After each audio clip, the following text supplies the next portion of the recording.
it's Zach here, and today we're fortunate enough to have my friend and someone who I met through a car shoot, a car film, Fast 9. It's Mr. Martyn Ford. Thank you, buddy. How's it going? It's going all right. Yeah, it's going well. We've been busy. We've had a weekend of fun. Yeah. And now we're gonna hand it over to you. Yeah. I don't have to do the questions. This is Zach's turn. Well, so if none of you have realised already, so Martyn has just started a YouTube channel, and we're working in collaboration. Yeah, we're collaboration, partnership, friendship, experimental. Experimental. Yeah, I'll go with that. It's a fusion. It's a fusion. It's a fusion. It's definitely that. Of artistic flair. Yeah, we'll go with that.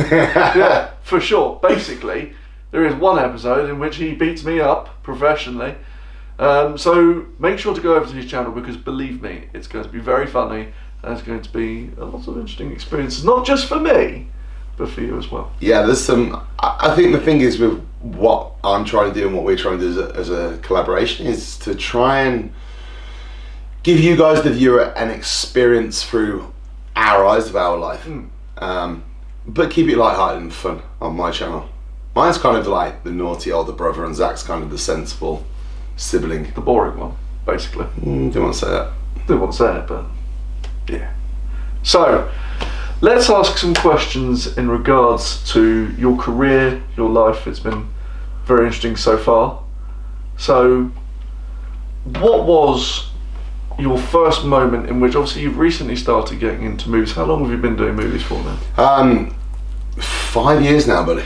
5 years? 5 years, yeah. I mean, the thing with the movie industry is that it's not really something that happens overnight and fast. You get your first job and you go from some sort of normal life, normal job, normal work into the film industry, and you think as soon as you step on stage on your first gig, you've made it, and then you realise once that finishes, you're actually unemployed. So it was 5 years of readjusting how my life works and what the new life was about. Yeah. So we've done films. We've done some great films. Like I said, Fast and Furious 9. I did a film with Pierce Brosnan, Batista. Worked with Ray Winston, Kingsman 2. There's been so much I've worked on the last couple of years, and so much coming forward. So it's definitely a career change that was welcomed, and a career change that's opened my opportunities in the world. And do you remember the first film you did and what it was like going on to a movie set and suddenly being a part of something quite big, or maybe quite small? Yeah, no, it was a big film. Well, it was a big underground film. It was a big franchise. It was a film called Undisputed, which was a fight film. So for me to step into that was quite daunting, to be honest, because not only did I have to act, I had to perform physically as well with one of the best martial artists in the world. So it made me realise very, very quickly that the world of film wasn't as easy as I first presumed. It's very interesting, because I think from an outsider's perspective, it's often seen as you turn up, you get given a script and you do that, but to get an insider's perspective, it's very interesting. Yeah, it's not as you do get a script, obviously, but it's the preparation that goes in beforehand. I mean, what you see on the end result, it's after months and months and months of work. Yeah. So, out of everything, what was the one thing that surprised you most in terms of having to adapt, change, or physically, mentally? What was the thing that most surprised you? Preparation and being somewhere on time. That must be difficult. I know that's difficult. It's difficult for me. I think because I was always my own boss and I always answered to myself. Yeah. All of a sudden going into an industry where it was so vital and so important to be punctual and to be there and to be ready, it was just, that was a definite wake-up call for me. Yeah. It was a good wake-up call though, because it allowed me to really sort of understand the importance of what it took to be really successful. Yeah. and not just live life. I've always been happy, but to get to that next level, I think you've got to start setting new boundaries and new goals, and I think that's what the film industry did for me. It made me realise if I wanted to step out of the world I was in and step up to the new plate, there were certain things and elements in life had to change. Yeah. So I remember what you were saying to me earlier. You were saying that how at the moment you're not big. Mm-hmm. When you have to get ready for a movie, you can get another quarter size sort of thing. You were saying. Do you want to emphasise on that? Yeah, I guess the fun side of what I do and the reason that I get hired for a lot of films is the ability to change the size I'm at and the actual performance that I deliver. So the character that is needed for me to play may be military, may be huge monster. I've done work for Xbox where I had to play an orc, which was for Shadows of War. So for that, they just wanted to be as big as possible, and you change your character to deliver what they want on the day, and the ability to do that allows me to work various roles. Sure, but you were saying on that topic, sometimes you have to get yourself to a point in which you're uncomfortable in terms of day-to-day living. It's hard to remain that big. In terms of your regime, do you find that when you're doing these like movie shoots or anything like that, to stick to your regime can sometimes be a lot harder? Definitely during filming, trying to train, one, in a gym that's adequate, and two, the time of day you want to train is a complete no-go. I mean, like an average day on set would be a 7 a.m. pickup and a 8-9 p.m. finish. So you've got to imagine you're on set for that whole duration, and then you go back to the hotel room and you've got a hotel gym to try and train like an absolute monster. Just doesn't work. No. I've been in a gym with you. I don't think I've ever seen weights in a hotel that could probably do anything. Yeah, no, you're not going to get the weights that you need to train properly, but also that you're not going to get the rest and you're not going to get the food. So the juggling act becomes trying to just maintain what you've got throughout the shoot. But I mean, there's some huge actors out there who play lead roles in action films, and they can lose anything from 1 to 2 stone in a shoot. Really? Because that was what I was going to ask. Do you find that if you do struggle to keep to your normal regime, how quickly your body and physique can change? Yeah, I mean, your body will change within weeks, days. It really will. I mean, your body can change in hours if you do the right or wrong things. Yeah. So if you're on a 12-week shoot and you're limited to train, the impact that has on your physique is quite dramatic, to be honest. But it's something you've got to work into the schedule, because that's also why you've been hired for the job. Yeah. It's very interesting. So in terms of how we met, because I think that's quite funny, obviously with Fast 9 being your current movie, or the movie that most recently currently, do you want to explain to everyone a little bit about what you do in the movie, what the movie's about, and what this one's maybe based on, as much as you can or can't say? Yeah, I mean, the movie's got some interesting twists. I think it's no secret that John Cena's coming to the movie, and then obviously I've drafted in. I'm not 100% sure what I'm allowed to say, what I'm not allowed to say. But what I will say is there's some phenomenal fight scenes, there's some phenomenal races, and there's as always with the Fast franchise, there's some surprises. My character in particular, he comes in with some size and presence and attitude, and there's some interesting moments, and there's some incredible fight scenes, which were quite challenging to pull off, to be honest. Really? Yeah, they were challenging. I mean, there was, with how the fight was shot, and what we had to fight on, and the fact it was moving at the time, it threw all sorts of twists and turns into the adventure. Brilliant. And so in terms of the movie, will we be seeing a lot of you, or will it be snippets? Yeah, no, I make a nice little introduction into the Fast 9, and for me it was a phenomenal franchise to be part of, and hopefully to continue to be part of. That's, it was always my dream to get into that size film of the size of production that Fast and Furious is. And I think this, it could be the opening door to to what I'm after. So I'm hopeful. Yeah, very exciting. And did you find anything, especially because me as a car person, I can sort of relate in terms of growing up watching the whole Fast and the Furious. I'm sure you must have seen most of the Fast and the Furious films, if not all of them. Is there one thing that you found surprised you when you were working on set of Fast 9 that maybe you went, oh, that's how that happens, or oh, I wish I didn't see that because it sort of ruined a bit of the whole movie magic? Or have you sort of gone over that with the fact that you've done so much movie work? Yeah, no, I think you're right. I think when you first go into movies, it kind of spoils movies a little when you realise how a lot of movies are shot. I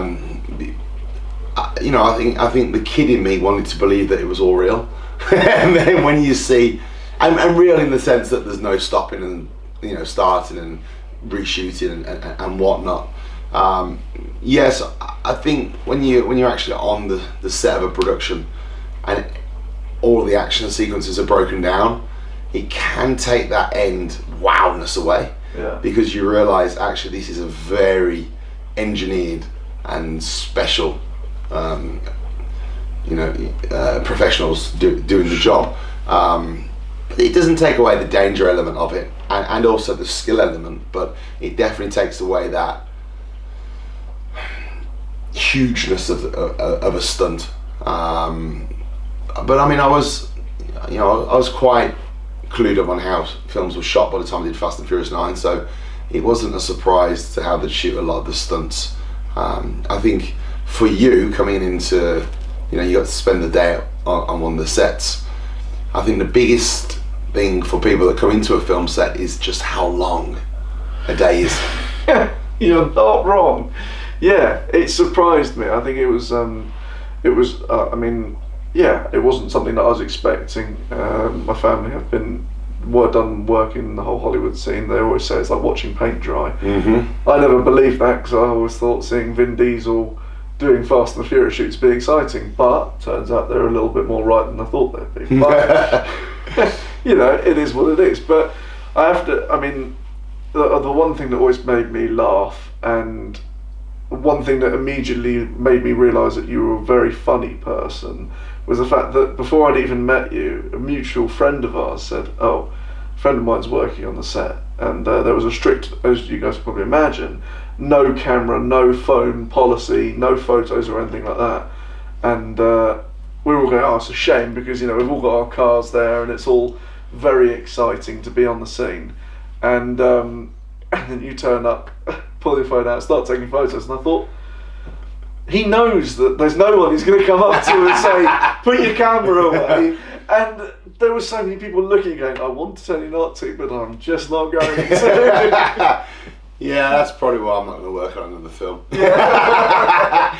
No, I think within the industry, the sort of actors have a special privilege, where because they're in the film, absolutely, and I think the way you'd say it is they have a lot to lose if they put anything out. Yeah. Now, obviously, if you've just turned up for the day and so on, you put a picture out on social media, they can't really do anything to, to stop that. Whereas an actor who's working on the set and been employed by Warner Brothers, and the strict rules, anything taken on set stays private. That and actors tend to be very spoilt when on set. They really do. So I think we took advantage.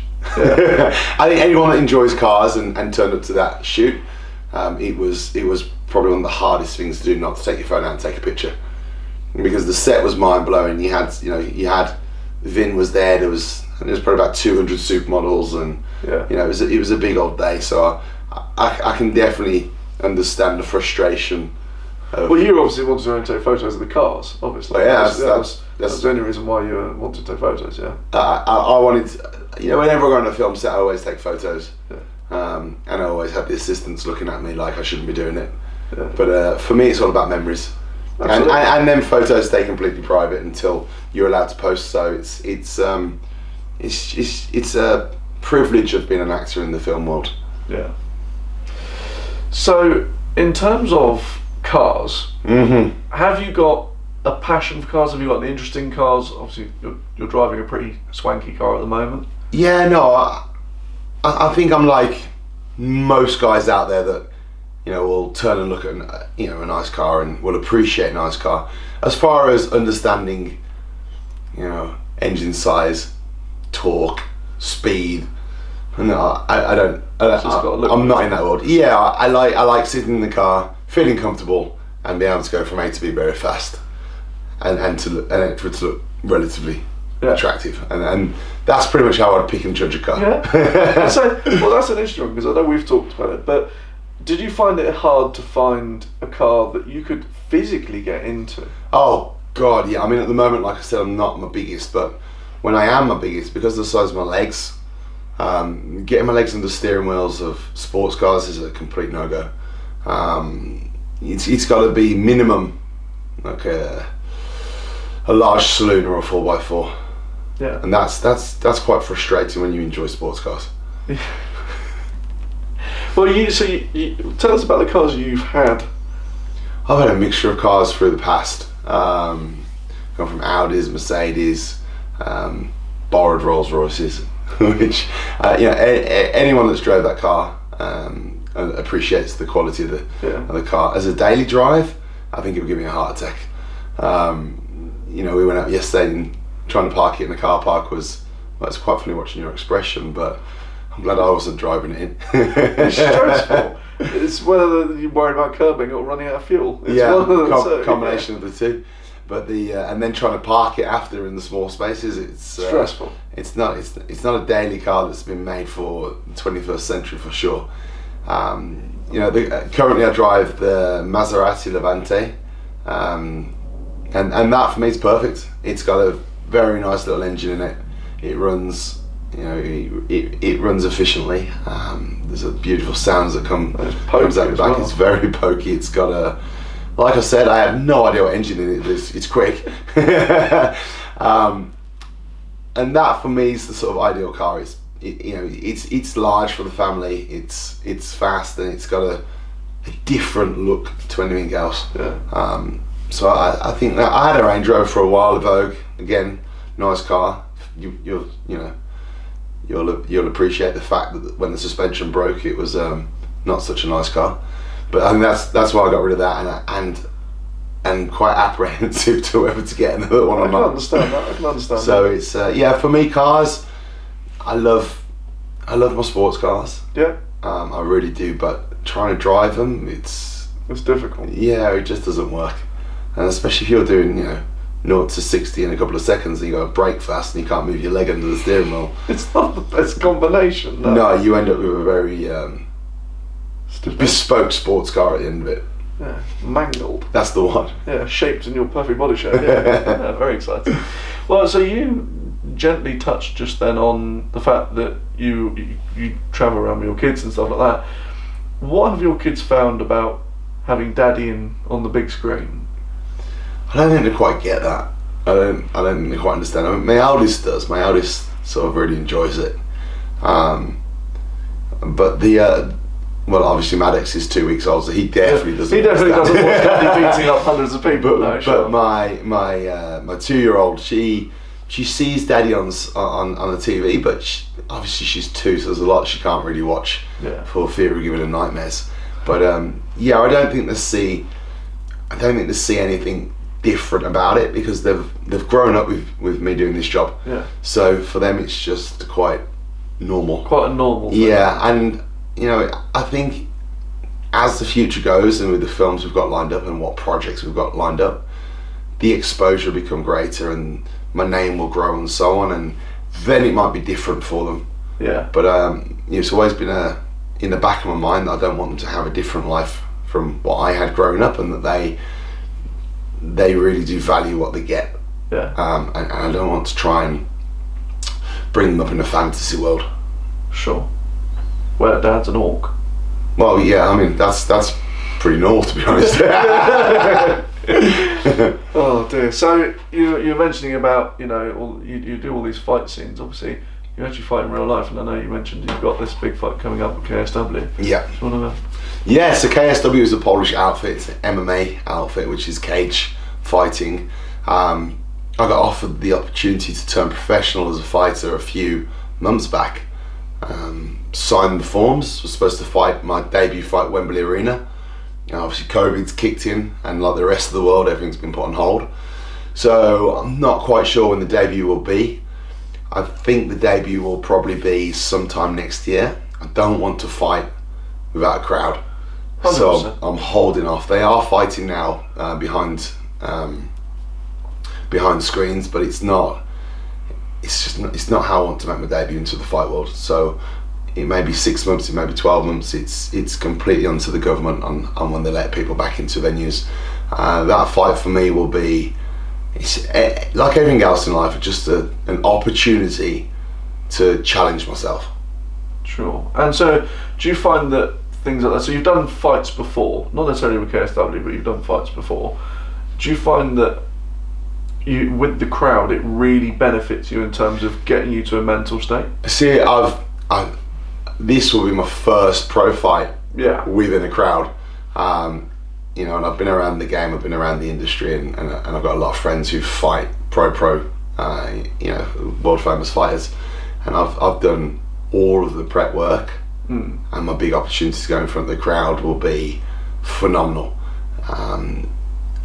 So I can't really speak from experience on what it's like, but I do know from friends that there's this thing called adrenaline dump.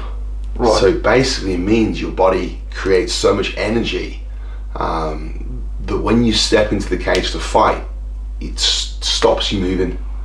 Really? So you dump, your body basically freezes. And it's why if you watch a couple of fighters, you'll see that they're not as fast, they're not punching as hard, they're not moving as confidently, and that's what it's basically a build-up of emotions.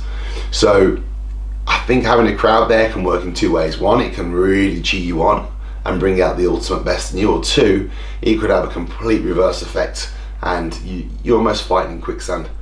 So that for me is, it will be, I think I'll thrive off the crowd. Yeah. I really do. I think that will be an extra person in my corner.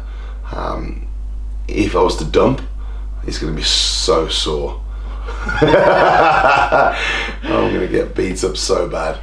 But again, it's a challenge, and that's what's fantastic about the opportunity is to step out of your comfort zone and to really test yourself in a field that you're not a natural act. So I think for me it was an opportunity, one, like anything else in life, a great financial opportunity, and two, coming from a sporting background, the opportunity to really challenge myself at something on a level that I'd feel, win or lose, as long as I go in there and I do 100%, I'll be able to take that memory away for life and be satisfied with.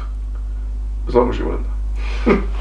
Win would be best. Win would be best. Oh, yeah, absolutely. No, that's very cool. And so, future projects. Mm-hmm. What have you got coming up? Whether it be, obviously, you're working on the Nethers. Yep. With Nick Frost. Yeah, well, I mean, I say Nick Frost as that's the only name I know. I mean, I was going to say, I know there's a lot of people. The Nethers is a phenomenal new TV show that's coming to HBO, and the cast is you're talking 25 plus incredible actors, and then probably another 60 to 80 guys that are going to be drafted in and out, who are all phenomenal, in the industry. So it's one hell of a big project. Joss Whedon is the director, who's phenomenal in the industry, a huge name. So for me, again, like working on any of the other films or TV shows, hugely humbling experience, and just to have the opportunity to work with people like Nick, who has become a friend since starting the project. For someone that I looked up to, and I'm sure you did as well. He's made some of the best films in British history, and some quite revolutionary films that changed the way of certain genres, and then all of a sudden to be on the film set next to him was You know, it allows you to take a second back and to assess your life and to feel not so much proud but more grateful.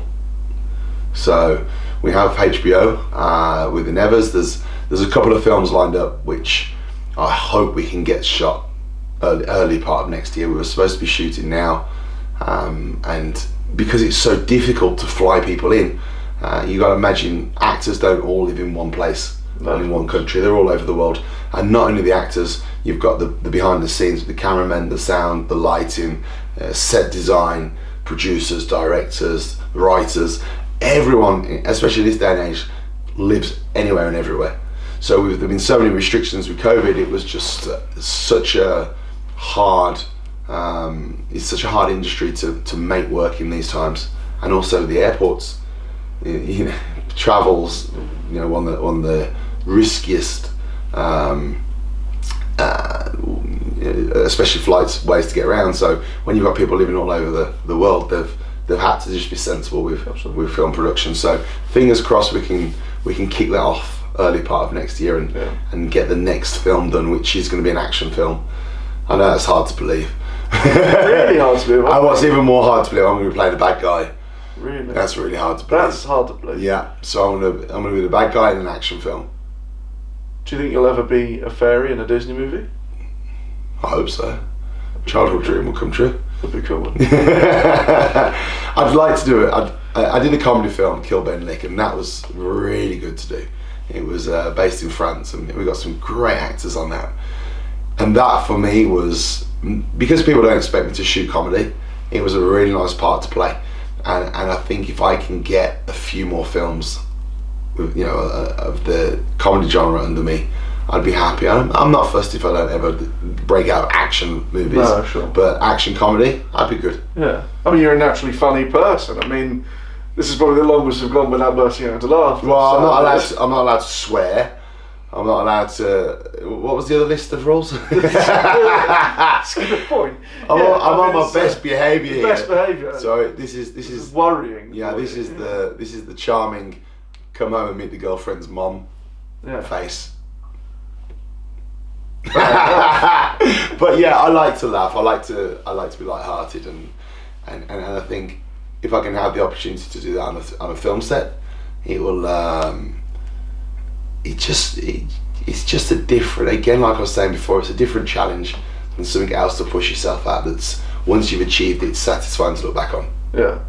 Oh, that's brilliant. And so within your lifetime, what was one thing that you've been able to do which you look back on and go, either I've never thought I'd be able to do that, or I can't believe I got to do that? I think there was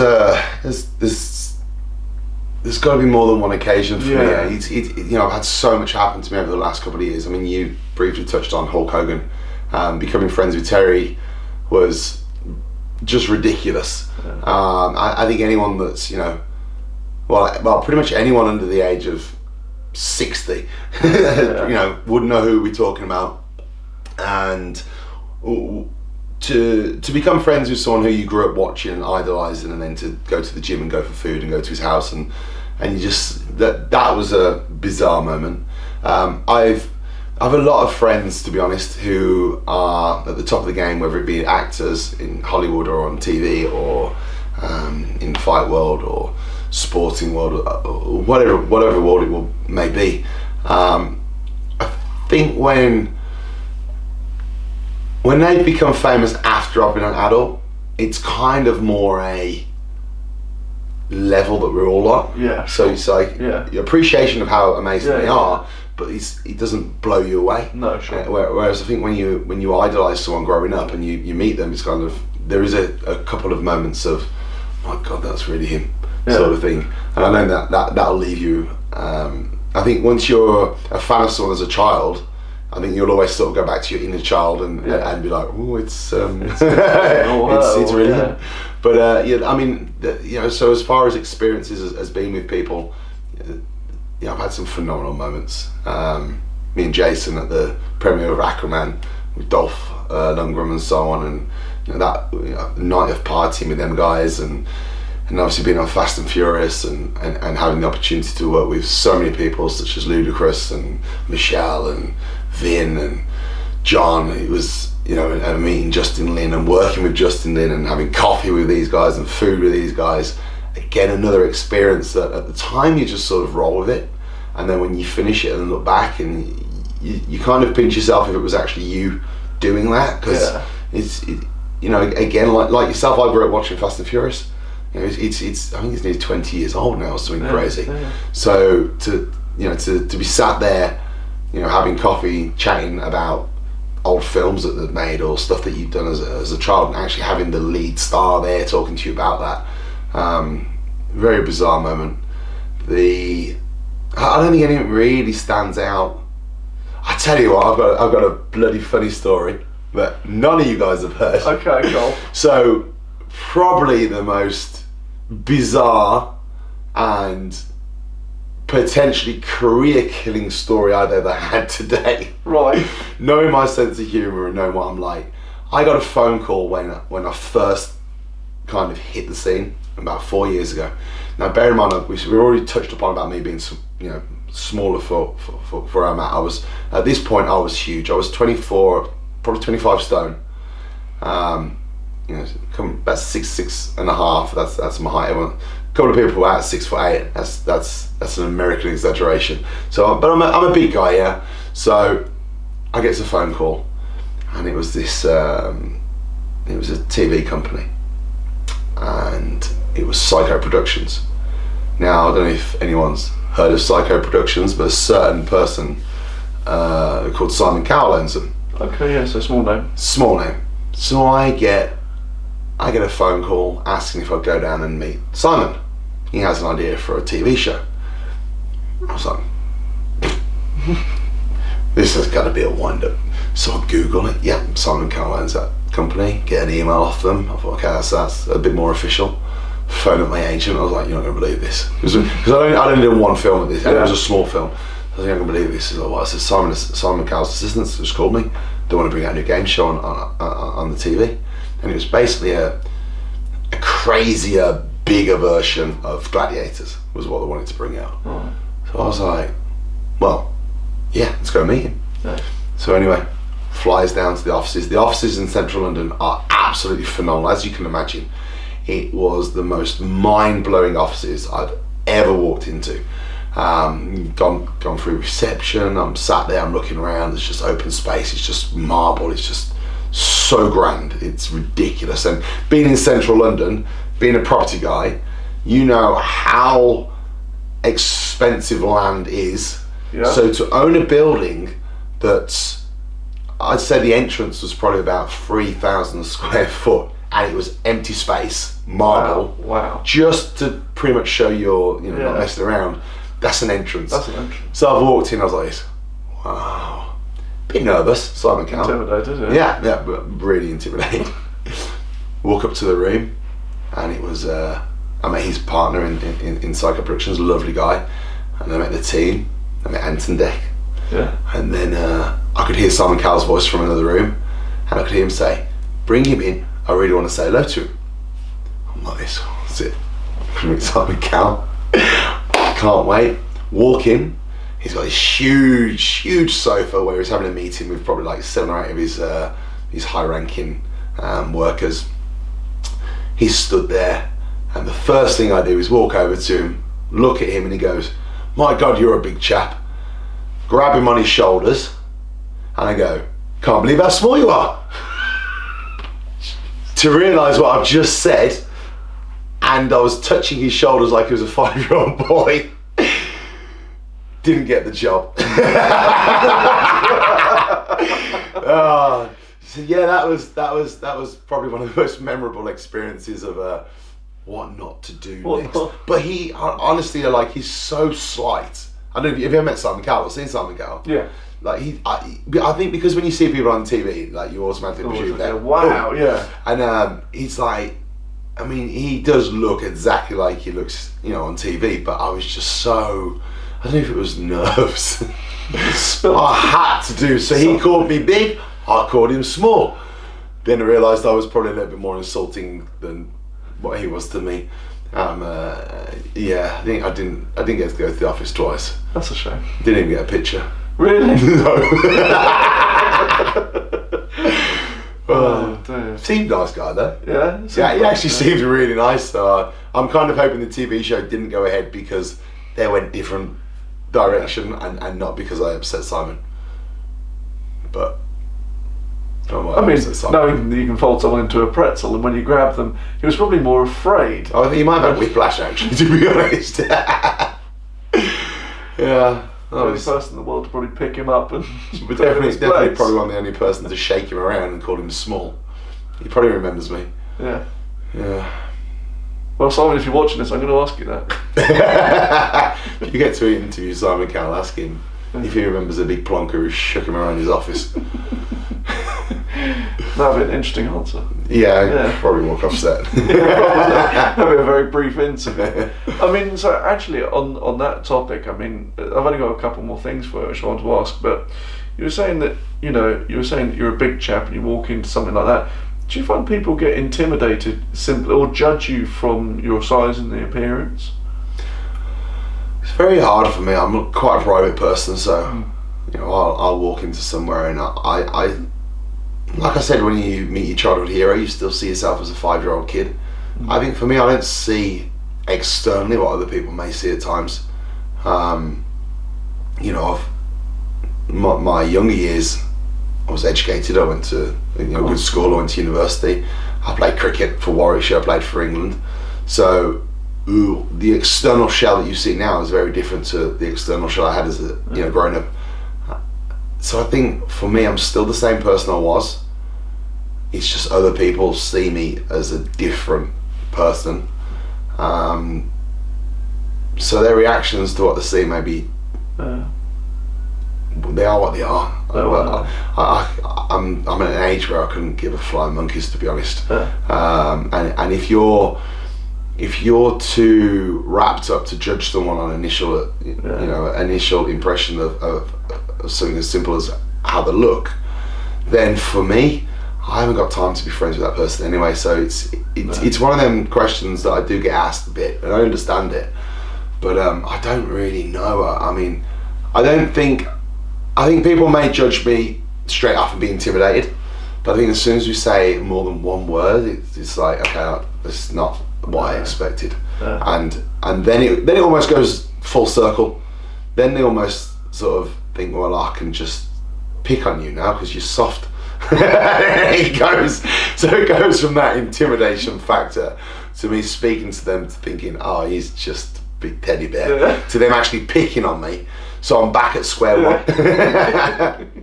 But I do. I mean, you went out with me yesterday. I mean, we went out for some food and to a pub. So I mean, you saw the reactions of. Yeah, it's interesting because you do have. You have a mix of reactions, and obviously I think once Fast 9 comes out, you'll have a hell of a lot more. Yeah. Well, I'm just not going to go out the house.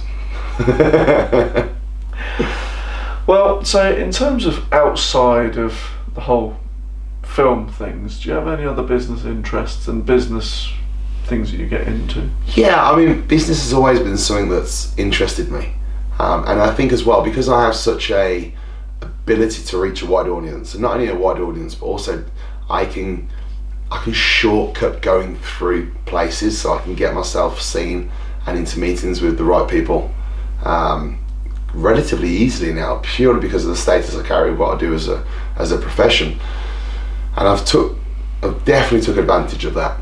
So I have a clothing company which I work very closely with, fitness clothing, a supplementation company, watch company, fitness equipment company, and what I've tried to do is to take full advantage of the demographic of individuals that I have who follow me, and the platforms we have to sell to, and I take that demographic and I'm saying, right, well, if you're purchasing fitness clothing, you're interested in fitness, so you're going to purchase fitness equipment. If you're purchasing fitness equipment, you're going to need supplementation. If you're going to be around that gym game, you're going to want a watch which is gym based. So it's pretty much using the same people to buy from a multitude of businesses that I'm part of, and that for me has been a very successful a successful journey. I'm at a point now where it's, do I want to really push on with the movie world or push on with the business world? Yeah. And I think I'll make that decision over the next 12 to 18 months. You know, maybe it won't be a decision I actually get to make. Maybe we're told, if I don't get offered a film, I won't be doing movies. You're doing business. So I'm doing business. But Yeah. you know, at the stage of my career I'm at now, I'm not really concerned which way it goes, because I enjoy both. So it's, you know, I don't need the ego from the film world to feel like I'm successful. I already, you know, You are successful. Well, I enjoy my life, and you know, Yeah. I've got 3 amazing children, and you know, it's not the be all and end all of what my job is. Doesn't define me as an individual, as long as I'm enjoying what I'm doing, and that's where I'm at with that. Yeah. Well, fantastic. Well, listen, I'm not going to take up any more of your time, but thank you for coming on the first interview of hopefully The first. And what a way to start it. What a way to start. So thank you for, you know, spending an hour or so with me and having a good chat. No problem. It's been an absolute pleasure. Thank you, It's been buddy. Awesome. All right, and there'll be plenty more to come. Make sure to go check out his YouTube channel. There is going to be some seriously funny stuff there. It's going to be a bit different. Very different. Is there anything you want to promote in terms of businesses, in terms of things you got going on that you want people to know about? No, I think the thing for me about promotion of what's going on is I only wanted to promote stuff if it's relevant to you guys.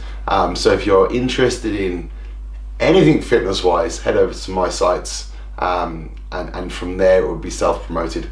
But it's for me, I think the only thing I'd like to get from this is the message that try not to judge people on external. Absolutely. And take time to understand the real person within.